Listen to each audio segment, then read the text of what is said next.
Buenas noches, ¿cómo están? Dios los bendiga. Buenas ¿Cómo han noches. pasado? Muy bien, gracias y bendecidos. Qué Bendecidos. bueno, qué bueno, qué bueno. Bueno, vamos a continuar, mis hermanos, vamos a continuar en esta serie de cómo tratar con el pecado dentro de la iglesia, cómo tratar con el pecado dentro del cuerpo de Cristo, dentro del pueblo de Dios. Y vamos a abrir nuestras Biblias en Segunda de Samuel. Vamos a seguir ahí en el texto de Segunda de Samuel. Permítanme, comparto la pantalla por acá. Esta es la para compartir. Entonces, habíamos leído la semana pasada, habíamos llegado hasta el versículo 6, ¿cierto? Y David hizo algo. Ustedes están viendo mi pantalla, ¿verdad? Sí. Sí. Sí, sí. Entonces, vamos a leer, dice, y debe pagar la cordera con 4 tantos porque hizo tal cosa y no tuvo misericordia. Versículo 7. Entonces dijo Natán a David, tú eres aquel hombre. Así ha dicho Jehová, Dios de Israel. Yo te ungí por rey sobre Israel y te libré de la mano de Saúl y te di la casa de tu señor y las mujeres de tu señor en tu seno. Además te di la casa de Israel y de Judá. Y si esto fuera poco, te habría añadido mucho más. ¿Por qué pues tuviste en poco la palabra de Jehová, haciendo lo malo delante de sus ojos? A Urías Eteo heriste a espada y tomaste por mujer a su mujer. A él lo mataste con la espada de los hijos de Amón, por lo cual ahora no se separará jamás de tu casa la espada, por cuanto me menospreciaste y tomaste la mujer de Urías Eteo para que fuese tu mujer. Así ha dicho Jehová. He aquí, yo haré levantar el mal sobre ti de tu misma casa y tomaré tus mujeres delante de tus ojos y las daré a tu prójimo, el cual yacerá con tus mujeres a la vista del sol porque tú lo hiciste en secreto. Mas yo haré esto delante de todo Israel y a pleno sol. Entonces, miren, hermanos, en el proceso que estaba llevando Natán con David, nosotros debemos aprender.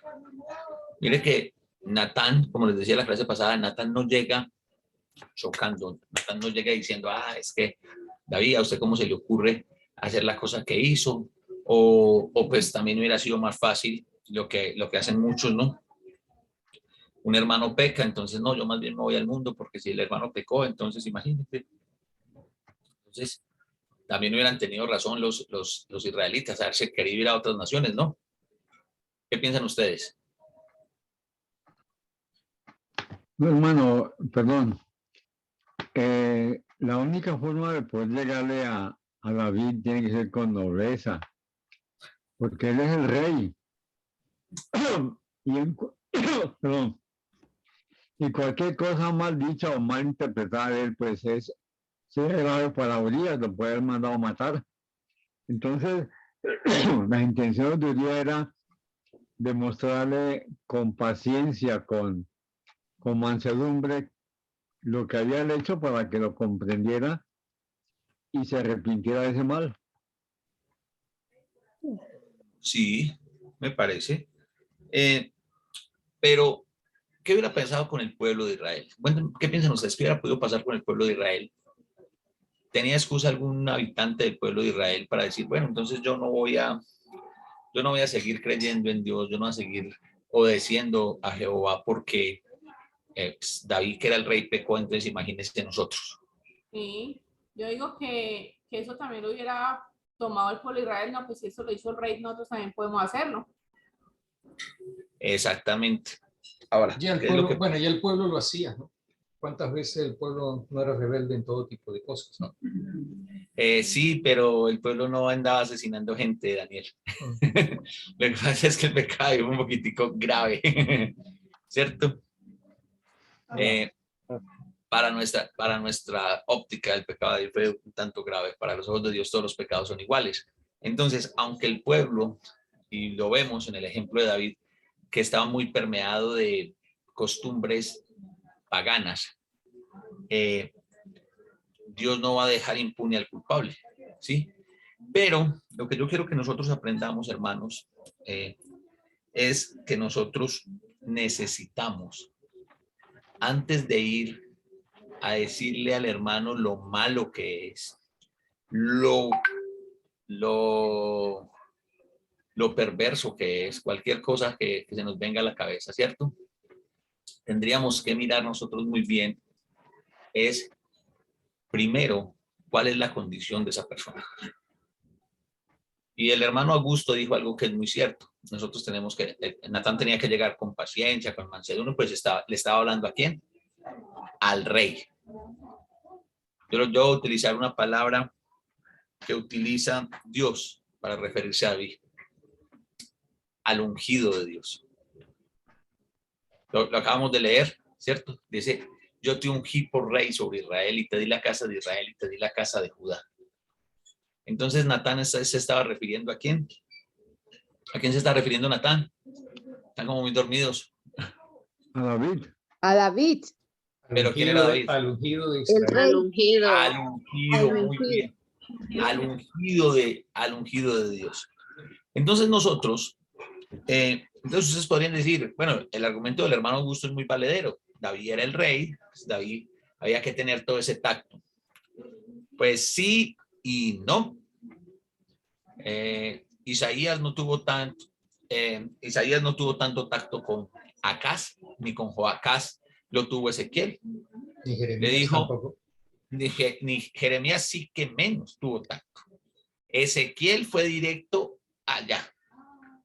Pero había una gran diferencia entre estos reyes y David.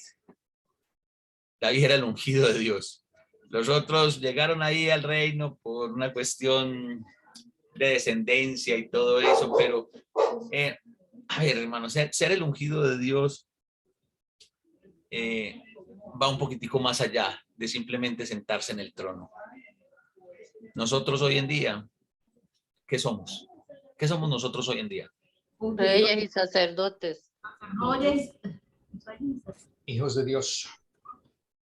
Hijos de Dios, reyes y sacerdotes, pero ¿qué más somos nosotros? Real Pecadores. sacerdocio. Ungidos también. Los ungidos Hermana también. Alba, muy bien. Nosotros somos ungidos de Dios. Nosotros tenemos la unción del Espíritu Santo. De hecho, David solamente tenía el símbolo de lo que era la verdadera unción, porque la verdadera unción es el Espíritu Santo viviendo en nosotros. Entonces, ahí es donde nosotros tenemos que tener el tacto. Una cosa es cuando yo hablo a la persona que una cosa es que yo hable a una persona del mundo y otra muy diferente es que yo hable a un ungido de Dios. Y a veces, y a veces a nosotros se nos va la boca. La verdad es que a veces a nosotros se nos va la boca. ¿Y en qué sentido se nos va la boca, hermanos? En el siguiente. Que hablamos demasiado.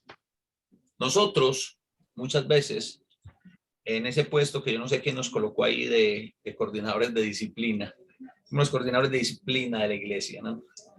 Entonces, yo les voy a hacer una pregunta.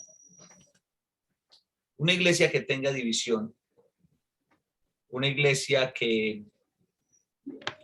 en la que hay pecado y la membresía sabe que hay pecado y aún así todo como sin novedad.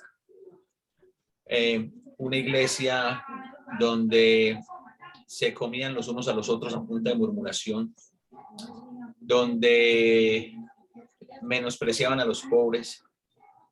Una iglesia con esas características, ¿es la iglesia del Señor? No, no. No, hermano. No, Pues así sucedía. así sucede a veces. Yo les pregunto, levántame la mano, ¿es o no es la iglesia del Señor? No. No, no. No. Bueno, ¿Seguros? Bueno, Última la iglesia- palabra. En las iglesias Bueno, terrenales, sí en es. las iglesias terrenales hay de todo. Es la Sí. iglesia. No estamos hablando de las iglesias terrenales. Con las características que les acabo de mencionar. Sí. Una congregación así. La iglesia ¿Podríamos de decir que Cristo. es la iglesia del Señor? No debería. No, ¿verdad? ¿Sí o no? ¿Es o no es? La iglesia sí es. Pues Ya sí, te dije que porque es. todos, la iglesia es como un hospital, todos vivimos con muchas No, pero- imperfecciones. El mejor ejemplo es la iglesia de Corintios. Ay, hermano José me lo sacó. Miren, hermanos, ahí es donde yo digo que a nosotros se nos va la boca. Abran sus Biblias en 1 Corintios capítulo 1. Amén.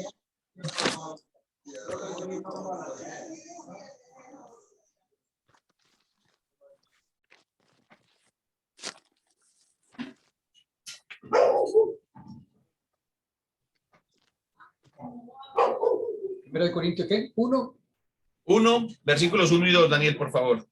Ok, ¿los leo? Sí, por favor.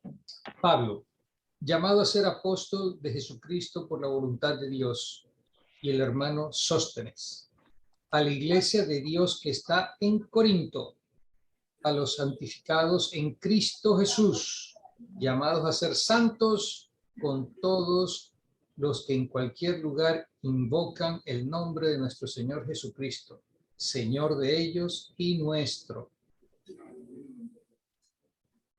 Ok, hermano. ¿Qué es lo que dice el versículo 2? ¿Cómo es que empieza el versículo 2? A la A iglesia la de iglesia de Dios Dios. que está en Corinto. Y la iglesia de Corinto, ¿cuántas cosas no tenía? En Pues Cristo. mire, la iglesia de Corinto tenía todo lo que yo les mencioné. Todo, absolutamente todo lo que yo les mencioné estaba en la iglesia de Corinto. Ujú. La iglesia de Corinto es lo más parecido a la iglesia nuestra, Oh, a la iglesia del siglo XXI. ajá. Y Pablo, siendo apóstol, teniendo la revelación completa del Espíritu Santo, no se atreve a decirle a la iglesia de Corinto que ellos no son la iglesia del Señor. Pablo le dice a la iglesia de Dios que está en Corinto. Les voy a hacer una pregunta, hermanos. Si Pablo, siendo apóstol, no le dijo a los hermanos en Corinto que no eran la iglesia de Dios, ¿quién es usted o quién soy yo para decirle a alguien que no es la iglesia del Señor? Nadie. No va. Entonces, miren, una cosa, hermanos, una cosa es que si a mí me dicen, mire, hermano, lo que pasa es que aquí se reúne una congregación de la iglesia del Señor, donde nosotros, todas las personas son salvas, pero pues nosotros no observamos el bautismo como parte de la salvación, nosotros observamos el bautismo pues un tiempo después, para que las personas sean miembros de esta congregación. Pues ahí yo le voy a decir, eso no es la iglesia del Señor. Y digo, no es la iglesia del Señor porque la iglesia del Señor es la congregación, es la reunión de los salvos. Y las personas se salvan en las aguas del bautismo. ¿Sí o no? Sí. Correcto. Amén. No hay otra forma. No hay plan B, no hay plan C, no hay otra ruta. Y eso no me lo estoy inventando yo. Es lo que enseña la Biblia. Marcos 16:16. Vaya, prediquen el evangelio. Los que crean y se bauticen van a ser salvos. Y los que no, Serán condenados. serán condenados. ¿Qué opciones nos dejaron? Dígame qué opciones nos dejaron. Solo una. Obedecer. ¿Obedezco o no obedezco? Para de contar. ¿Me bautizo o no me bautizo? Para de contar. ¿Sí? Pero una vez esa persona se bautiza, esa persona se convierte, cambia su estatus. Deja de ser un hijo de Satanás para convertirse en un hijo de Dios. Se convierte en ese momento, se convierte en el ungido de Dios. Amén. Amén. Amén. Una aclaratoria allí. Todos Sí. nosotros hemos sido hijos de Satanás, ¿correcto? Sí. Antes de, claro. Antes de. Antes de. Y, Antes de, estamos en las tinieblas. y solamente dejamos de ser hijos de Satanás en el momento en que nosotros llegamos a las aguas del bautismo. Obedecemos el evangelio. Obedecemos el evangelio bautizándonos. Epa, muy bien. ¿Sí? Ahora, después de que eso ocurre, ¿quién soy yo para decirle a una persona que no es hija de Dios? Nadie. Que no es iglesia del Señor. Como lo dijo la hermana Yaferni, yo no soy nadie y yo no lo puedo decir. Yo no lo puedo decir. Y se los he mostrado a lo largo de casi 2 años, un poco más. Siempre les he dicho, frecuentemente les he dicho esto. ¿Por qué somos tan duros para tratar al hermano que lo único que hace es pecar de una forma diferente a la mía? Pero eso no fue lo que hizo Natán. Natán venía bien. Moralmente Natán venía bien, ¿no? Aquí Natán venía bien. Pero Natán trata a David como lo que él es, el ungido de Dios. Ahora viene la parte más chévere de esto, y donde nosotros, los coordinadores de disciplina, nos ponemos tristes. Porque quiero que volvamos a mirar Segunda de Samuel. Vamos otra vez a Segunda de Samuel y vamos a continuar leyendo ahí, versículo 13. Entonces dijo David a Natán, pequé contra Jehová. Y Natán dijo a David, también Jehová ha redimido tu pecado, no morirás. Mas por cuanto con este asunto hiciste blasfemar a los enemigos de Jehová, el hijo que te ha nacido ciertamente morirá. Y Natán se volvió a su casa. Ay, ay, ay. Miren, el gran ejemplo y a donde nos lleva una buena corrección, una buena instrucción. ¿Qué dijo Natán? ¿Qué dijo David? Qué pecado contra Dios. Qué pecado. Hizo conciencia. Pequé contra Dios. Reconoció David su pecado. Pero mire, David pudo haber dicho, como rey de Israel, me equivoqué. Ofendí al pueblo de Israel. Ofendí la ley de mis padres. ¿Lo pudo haber dicho? Sí. Pero ¿qué fue lo que realmente reconoció David? El pecado que le había fallado a Jehová. Que había pecado contra Dios.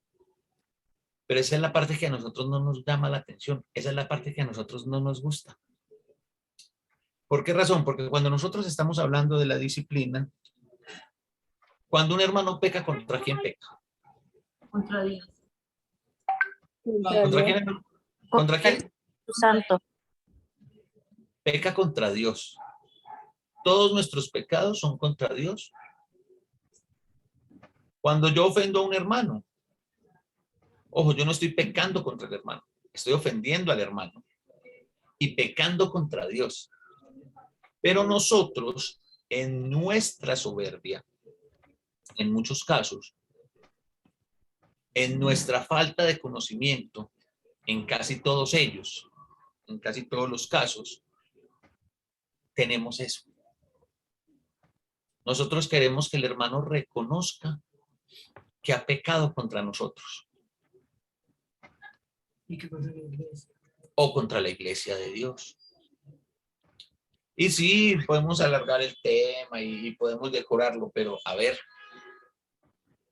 hermano José Dimas, ¿qué piensa usted? ¿Será que nosotros podemos pecar contra la iglesia?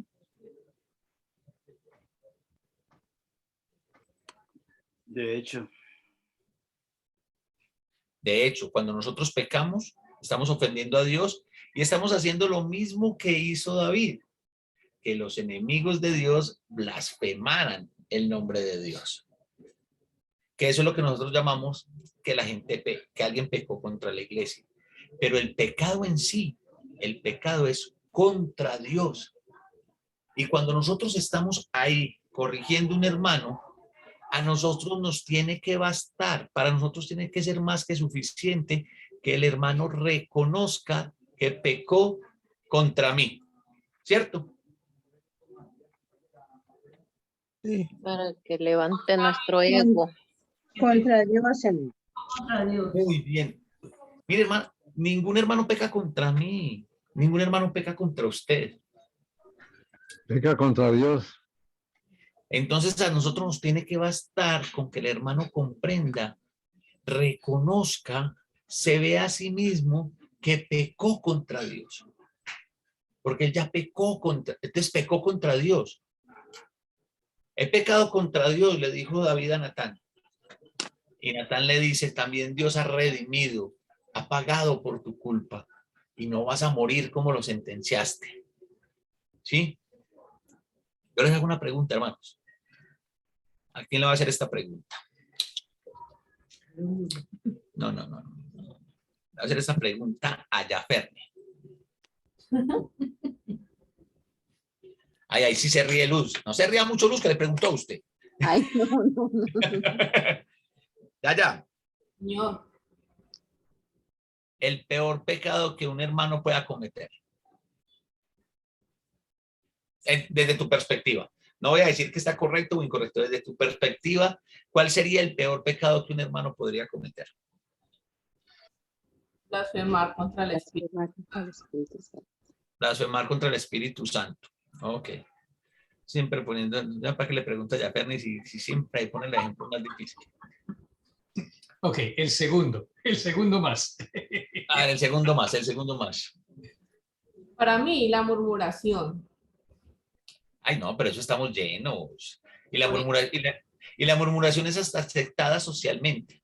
Así, o sea, pongámonos, saca el medidor de pecados y cuál es ese pecado que uno dice, no, pero es que un cristiano no puede hacer eso, pero imposible que un cristiano haga eso. El hacer un juramento, con el nombre de Dios, ¿no? Asesino en serie. Que el pastor principal o el pastor se meta con la esposa de un... Ay, no, eso pasa cada rato. Eso pasa hasta en las mejores iglesias. O sea, pasa, pero eso pasa en las películas y pasa en pasa, pero eso es bien feo. Yo no estoy diciendo... Hasta en Netflix hicieron una película de eso. Yo no estoy diciendo que esté bien hecho. Pero por aquí sí lo dijeron. El matar. Nosotros no nos imaginamos un hermano asesinando a otra persona, ¿cierto? No. Y seríamos de los primeritos en cerrar la puerta. No, usted es un asesino, ¿usted qué hace aquí? No, fue en defensa, pero no, es un asesino, hombre. ¿Cierto? Pensemos en eso. Bueno, tanto así que le cerramos las puertas a las prostitutas y a los narcotraficantes y todo. Si uno sabe el origen o lo que son, muchas veces somos prejuiciosos. No, Daniel, pero vuelvo. Daniel, no te salgas del foco. El foco son los hermanos. Estamos hablando de cómo tratar el pecado con la iglesia. Las prostitutas, los narcotraficantes, todos ellos están afuera. Eso es otro tema. Pero si nos imaginamos nosotros, visualizamos nosotros un hermano que asesinó a alguien. No. A sangre fría. No. Premeditadamente. Con alevosía. Y alevosía. Les puedo poner un ejemplo también que fue bastante fuerte, bueno, para nosotros que estábamos Espera un momento. ¿Nos podemos imaginar eso? ¿Podría pasar? Sí. De poder pasar. Miren, hermanos. No somos humanos. Eso fue lo que pasó con David. Y en ningún momento Natán le quitó a David o se refirió a David como cualquier cosa. Lo siguió tratando como el ungido de Dios. Lo estoy llevando al extremo. Pero ese extremo nos tiene que llevar a nosotros a que ese hermano, un hermano que mató a alguien, no pecó contra mí. No pecó contra la iglesia. Pecó contra Dios. A mí me pudo defraudar, a la iglesia la pudo defraudar, hizo blasfemar el nombre del pueblo de Dios, claro que sí. Mire, nosotros acá tuvimos un caso de un hermano que tenía nexos con un grupo guerrillero. Y eso fue tremendo porque algún día llegó, él era un predicador, un evangelista, un líder, y un día cualquiera llegó la Fiscalía General de la Nación a hacer un allanamiento al edificio, a buscar cómo... Sí, es muy fuerte, eso fue muy fuerte. Pero, ¿qué hacemos ahí? ¿Qué hacemos ahí? Hermano, perdón. ¿Ustedes saben por qué fue por qué fue Natán a David? Porque Jehová se lo ordenó que fuera. ¿Y por qué razón? Porque David estaba haciendo quedar mal a Jehová. Todos los pueblos estaban diciendo, no, si David hizo eso, nosotros realmente, hermano Augusto, ¿usted cree que esa es la real preocupación de Dios? Yo estaba preocupado porque David estaba haciendo lo incorrecto y los demás pueblos aprovechaban eso para hacer lo mismo. No, los demás pueblos ya lo hacían. Ya lo sé. Sí, Los demás pero pueblos lo hacían. ahora con más eficacia, con más alevosía y todo. David era el ungido. David era el ungido. O sea, Pero ¿qué era lo que le lo que Dios quería era restaurarlo para tener un rey que siguiera bien. Y que había dicho que era conforme a su corazón. ¿Qué le importaba a Dios? O sea, ¿qué le importaba a Dios? ¿Por qué Dios manda a Natán a David? Por amor, porque él siempre ha, desde que... ¿Pero qué le preocupaba a Dios? Las almas, a Dios le preocupa. A Dios le preocupaba el alma de David. Muy bien, Beatriz. ¿Qué le preocupa a Dios de cada uno de nosotros? Que no se descarríe más y se salga del camino. ¿Qué le preocupa a Dios de cada uno de nosotros? Las almas. La alma. ¿Qué le preocupa a Dios de cada una de esas personas, de cada uno de esos hermanos que estuvieron y hoy no están dentro del pueblo de Dios, que se fueron a un lugar lejano cual hijo pródigo? Ajá. ¿Qué le sigue preocupando a Dios? La salvación. La salvación, el alma. El alma de cada uno de ellos. ¿Y por qué? ¿Y por qué a Dios le preocupa eso? Y a nosotros no nos preocupa. Él murió en una cruz y a él sí le dolió. Murió por nosotros. Esa es la respuesta. Mi mamá dijo que el amor de Dios es más grande que el de nosotros. Obvio que el amor de Dios es más grande que el de nosotros. Pero la razón fundamental es esa. Yo no me monté a la cruz por ninguno de ustedes. Denle gracias a Dios. Porque yo sí me hubiera convertido en un ser de luz y los hubiera electrocutado ya todos. Porque es que, hermanos, a ver, nosotros la cogemos, miren, nosotros la vemos muy deportivo. De verdad que nosotros la vemos muy deportivo. Y nosotros hacemos el chistecito y nosotros la vemos como, ay, no, el hermano que se va, pues él se sabe el camino. A él nadie le dijo que se fuera. Y aparte en esta congregación no no estorba ninguno de los que está, pero tampoco hace falta ninguno de los que se va. Obvio. Yo puedo decir eso tranquilamente. ¿Saben por qué? Porque yo no morí por ninguno.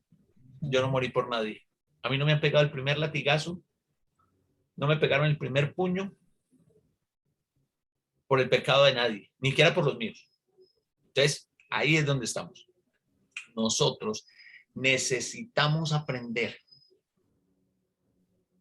a corregir desde la instrucción, y para instruir nosotros necesitamos primero tener en cuenta que esa persona a la que yo voy a instruir para el tema que estamos estudiando aplica para cada uno de nosotros. Aplica para... Sí. Ven un chancecito. En Gálatas 6 dice: hermanos, si alguno fuera sorprendido en alguna falta, vosotros que sois espirituales, restaurarle con espíritu de mansedumbre, considerando admignos, no sea que también ustedes también caigan en el pecado. Sí. El mandamiento es ese. El mandamiento no es a que yo me llene de soberbia y diga, ay, no, es que ese hermano tan pecador. Ay, no, es que, no. Miren, ¿saben qué? Ustedes que son espirituales, dice Pablo a los Gálatas, ¿cierto? Sí. Ustedes que son los ungidos. Trátelo. Mire que Pablo no dice, hagan leña con él, acábenlo. Asígnele alguna paila en el infierno. No. Pablo dice, vayan y vuélvanlo a traer. Vuélvanlo y déjenlo como estaba antes de, que fue lo que, en última fue lo que hizo Natán. Y nosotros vemos por el Salmo 34 y por el Salmo 51 cómo David reconoce y confiesa su pecado. ¿Sabe qué es lo que nos hace falta a nosotros, hermanos? Más confesión. Y no estoy hablando de la confesión como el rito sacramental del catolicismo, pero psicológicamente es muy importante uno sacar, desahogarse de todo eso que tiene. La hermana Luz ahorita nos compartía una historia, bueno, nos contaba, no nos compartió una historia, nos contaba acerca de algo que está viviendo una conocida de ella. Y quizás, hermana Luz, ¿sabes qué es? No es algo de que pasó la semana pasada. No. Han sido meses, años de ella estar tragando, calladita. Yo los invito a que lean el Salmo 34 para que ustedes miren lo que le estaba pasando a David durante ese año, más o menos ese año, donde David no dijo absolutamente nada, ni hizo absolutamente nada por remediar su pecado. David estaba siendo consumido por la depresión, por la desesperación, por la desesperanza. ¿Sí?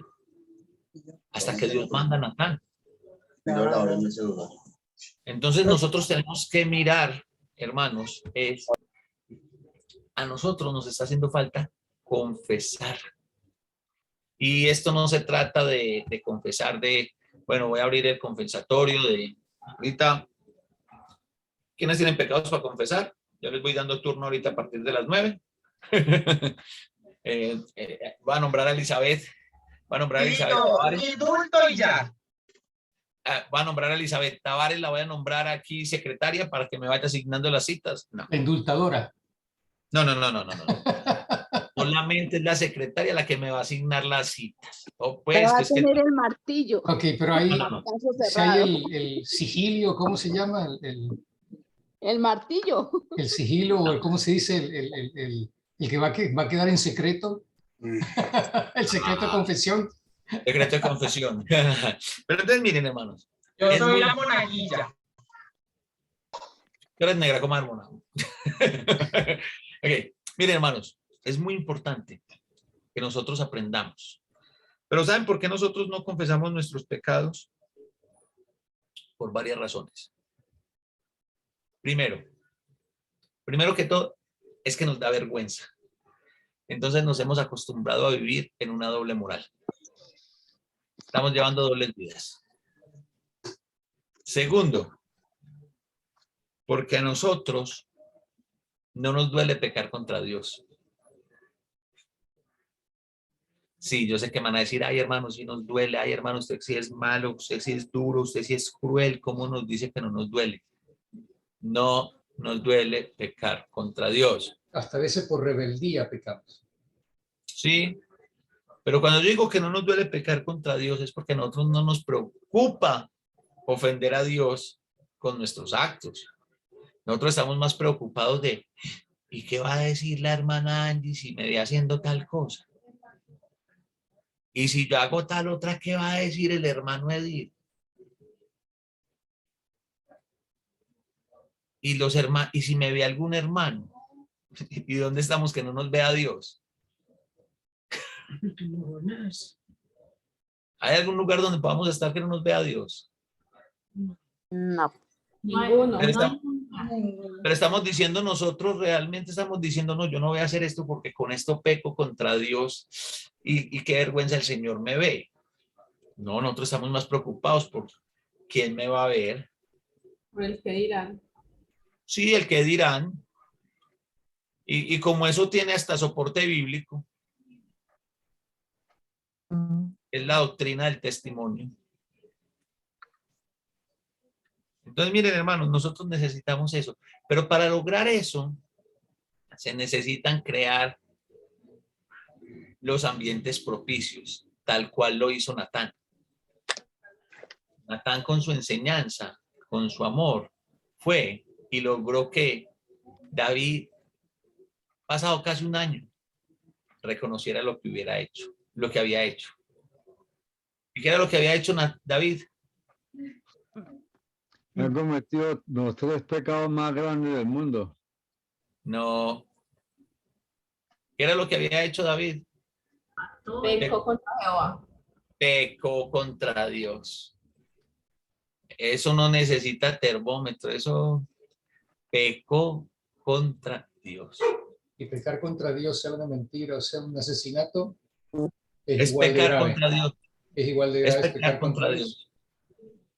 Realmente es pecar contra Dios. Entonces nosotros lo que necesitamos hacer, hermanos, es aprender a instruir con el objetivo de causar el aprendizaje en los hermanos para poder que ellos reconozcan que su acción no fue en contra mía, no fue en contra de la congregación, sino en contra de Dios. Y que como fue en contra de Dios, él necesita de Dios para que le perdone ese pecado. Pero ¿saben qué pasa, hermanos? Cuando nosotros disciplinamos, a nosotros se nos olvidan unas palabras que Natán utilizó. Se nos olvidan o no las usamos. Si quieren, es que nos olviden, no las usamos. También Jehová ha redimido tu pecado. ¿Dónde está tu papá? ¿Se fue? Sí. Ah. No sé dónde está el papá de hermana Ana.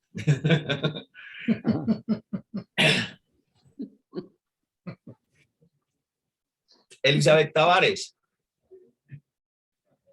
Abre el micrófono. Tengo que confesarme. Señor, sí, señor. Elizabeth, ¿qué puede hacer Elizabeth Tavares que Dios no le haya perdonado? Nada, porque todos mis pecados fueron perdonados y dice que más nunca se acordó de ellos. Amén. Hermana Angie, la misma pregunta para usted. ¿Qué puede hacer Angie que Dios no le haya perdonado? Abre el micrófono, hermana, por favor.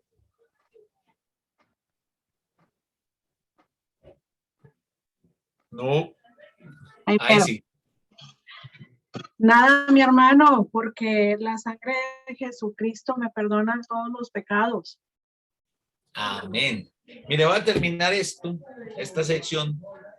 La voy a terminar y vamos a abrir nuestra Biblia en Juan. Pero no en el Evangelio de Juan, sino en la carta de Juan, primera de Juan.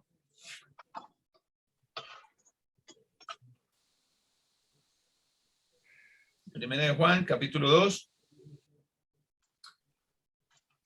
Me dejan saber cuando estén ahí para que me sigan en la lectura. Listo. Listo. Sí. Hijitos míos, estas cosas se las escribo para que no pequen. Y si alguno hubiese pecado, abogados tenemos para con el Padre, a Jesucristo el justo. Y Él es la propiciación por nuestros pecados, y no solamente por los nuestros, sino también por los de todo el mundo. Y en primera de Juan capítulo 1, el versículo 9 dice, si confesamos nuestros pecados, Él es fiel y justo para perdonar nuestros pecados y limpiarnos de toda maldad. Una pregunta. Entonces, Una sí, pregunta Daniel. con respecto allí. ¿Esa confesión es a Dios o también tiene que ser la confesión si uno, por ejemplo, le hizo mal a alguien, de ir a decirle, ¿sabes qué? Te hice mal en esto, perdóname. Miren, hermanos, respondiendo al hermano Daniel, recuerda que nosotros pecamos contra Dios.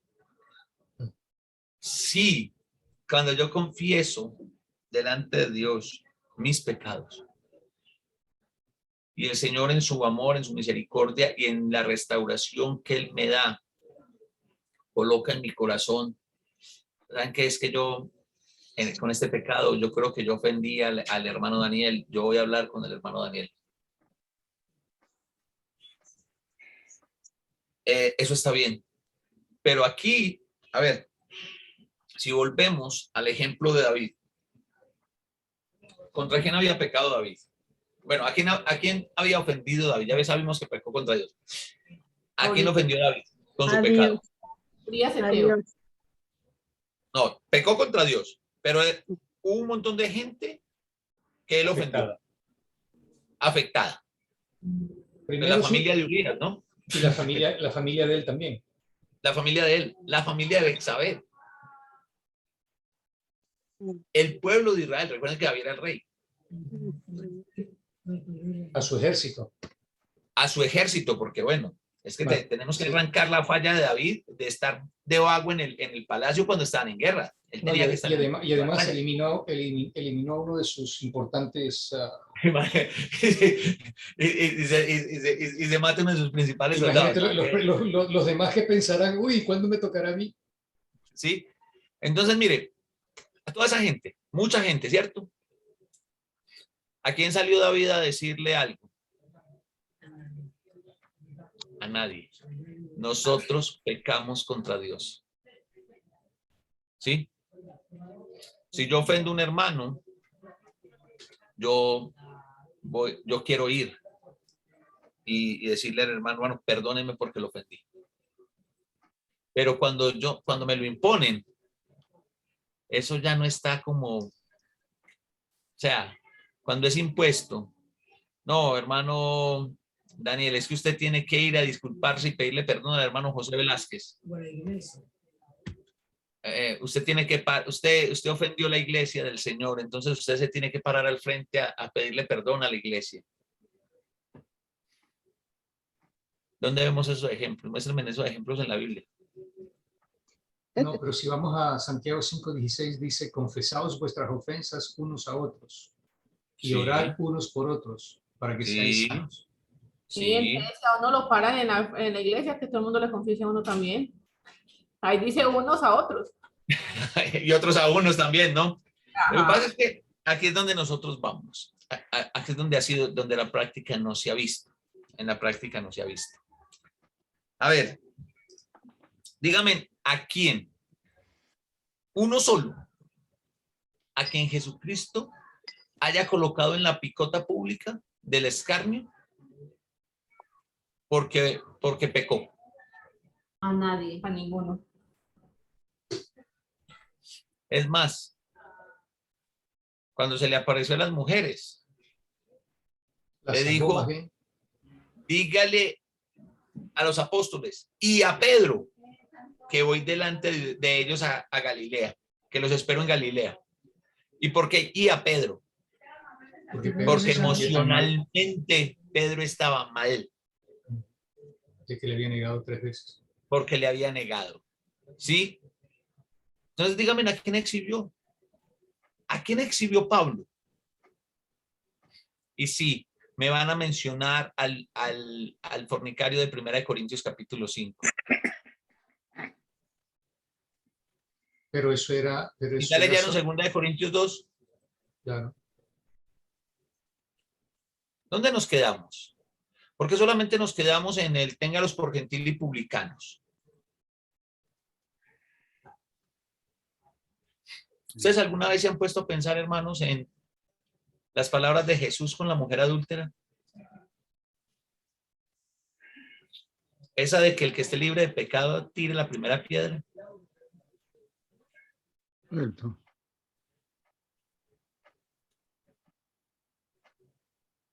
¿Sí han pensado en eso?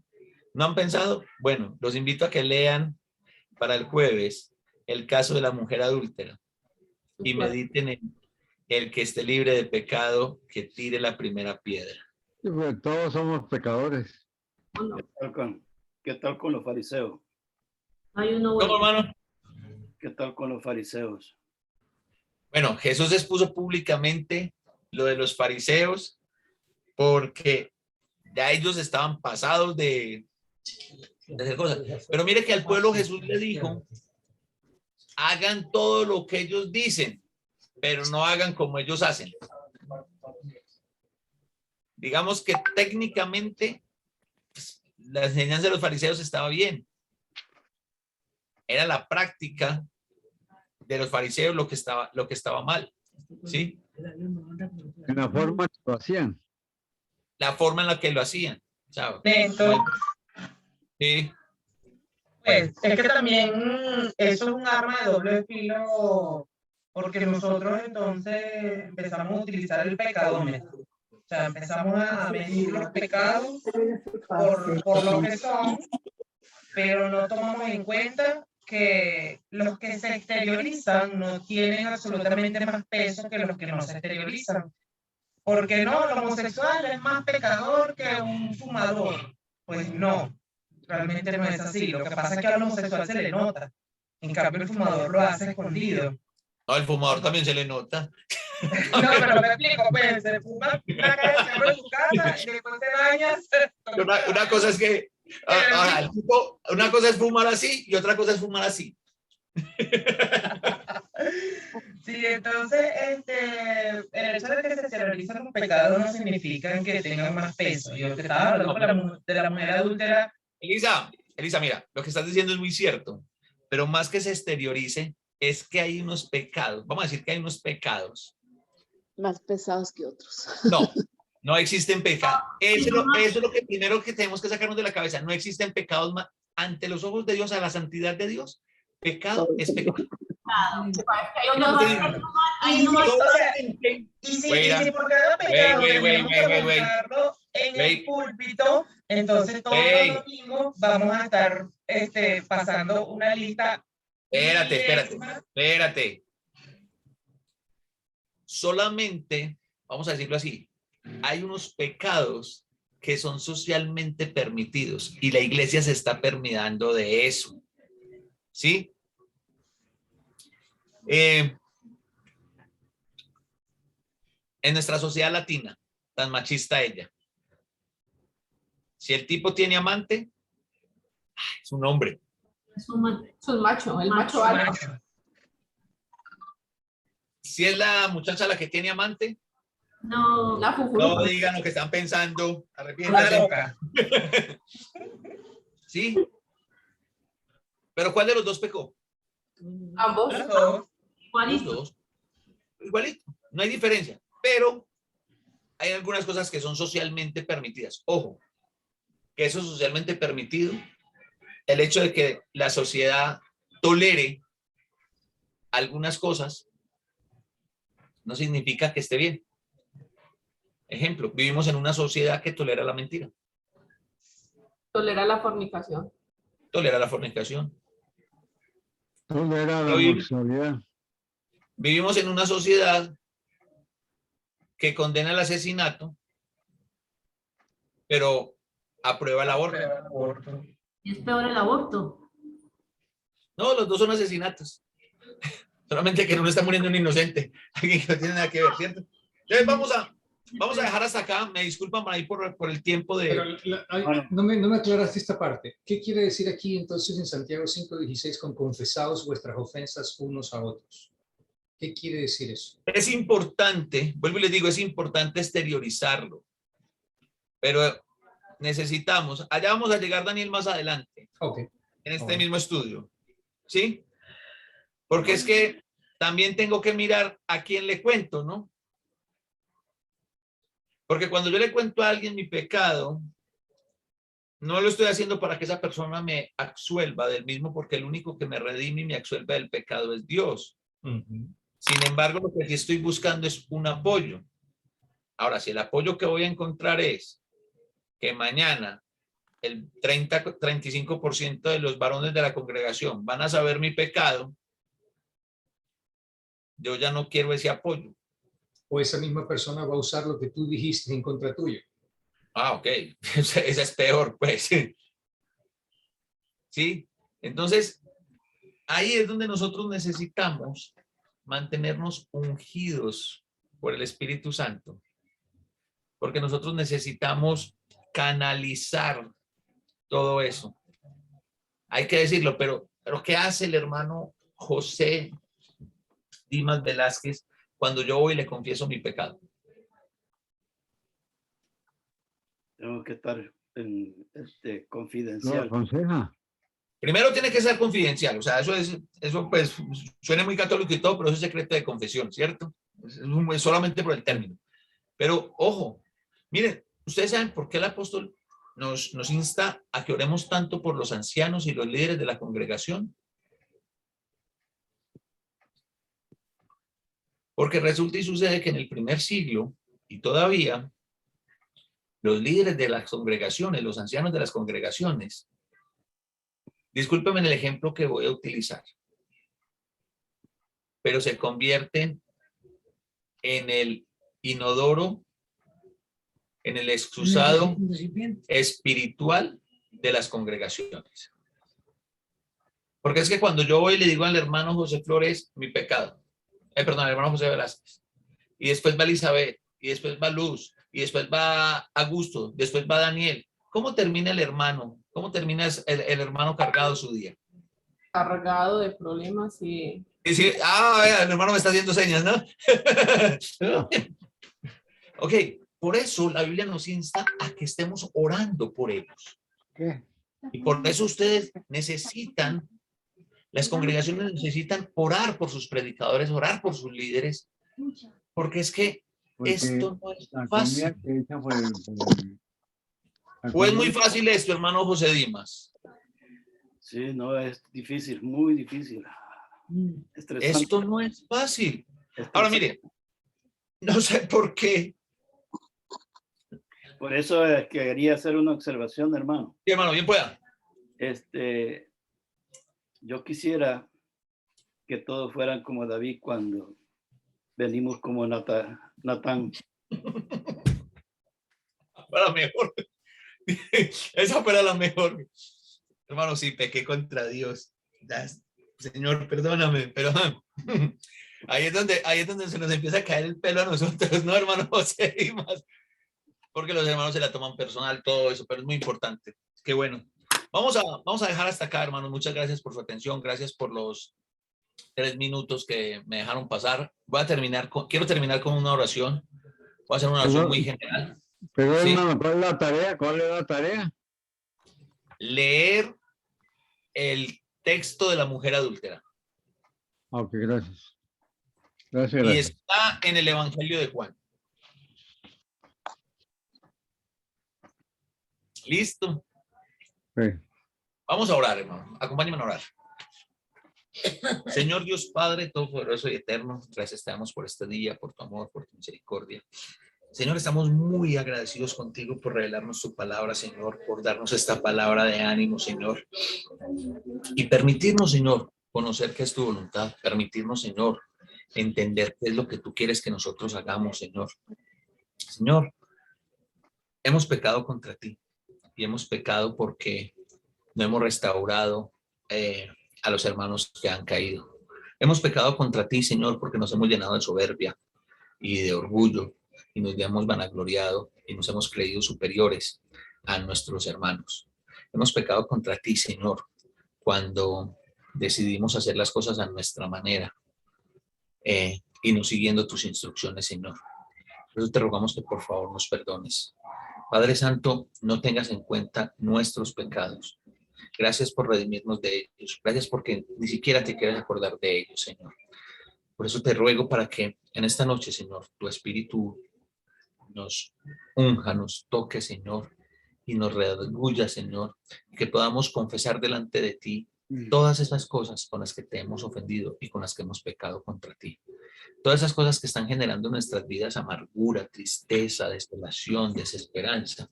No es más que pecados que no hemos confesado, Señor. Entonces, que tu Espíritu Santo nos redarguya, Señor, y perdónanos, por favor. Pero perdónanos también, Señor, porque hemos aplicado tan mal la disciplina dentro de tu iglesia. Perdónanos, Señor, porque no hemos hecho absolutamente nada por restaurar a los perdidos. Por eso te rogamos, Padre, que por favor nos perdones. Te queremos dar gracias, Señor, por la recuperación que ha tenido el hermano Alejandro, la recuperación que ha tenido la hermana Luz Luna, por la recuperación de la operación de corazón abierto de la hermana Heidi. Queremos poner en tus manos, Señor, a todas las personas que están sufriendo en sus cuerpos y que nos han dicho, que nos han pedido que intervengamos por ellas. Hacemos esa intersección, Señor, no recordamos los nombres, no los tengo acá, Señor, pero tú sí conoces cada nombre, Señor, en esa lista, cada enfermedad que tiene. Señor, pero también queremos rogarte que, por favor, sanes sus almas y que sanes nuestras almas. Que te glorifiques en sus cuerpos, que te glorifiques en sus vidas y también en las de nosotros, Señor. Padre, bendice esta congregación virtual y bendice cada congregación la congregación de Dota, las congregaciones en Houston, las congregaciones en México y Centroamérica, la congregación en Colorado, Señor. En todas partes, Señor, tantas congregaciones cada representadas, Señor. Bendice a esas congregaciones. Padre Santo, te ruego en esta noche por cada uno de mis hermanos predicadores, evangelistas, pastores, ancianos, maestros, Señor, yo incluido en ellos. Perdona nuestras faltas, Señor, perdónanos nuestros errores y sosténnos con el brazo de tu Espíritu, Señor, para nosotros poder seguir guiando esa grey en la que tú nos has puesto, Señor. Bendice tu iglesia, Señor. Nos ponemos en tus manos, Señor. Cúbrenos, protégenos, regálanos un sueño reparador en esta noche, Señor. Y Padre bueno, si es tu voluntad que veamos el nuevo amanecer, que sea para estar caminando y creciendo más cerca de ti, Señor. Si no es así, Señor, que sea para ver la luz eterna de tu gloria, Señor, en una eternidad contigo y con tu Hijo nuestro Señor Jesucristo, porque oramos. Amén. Amén.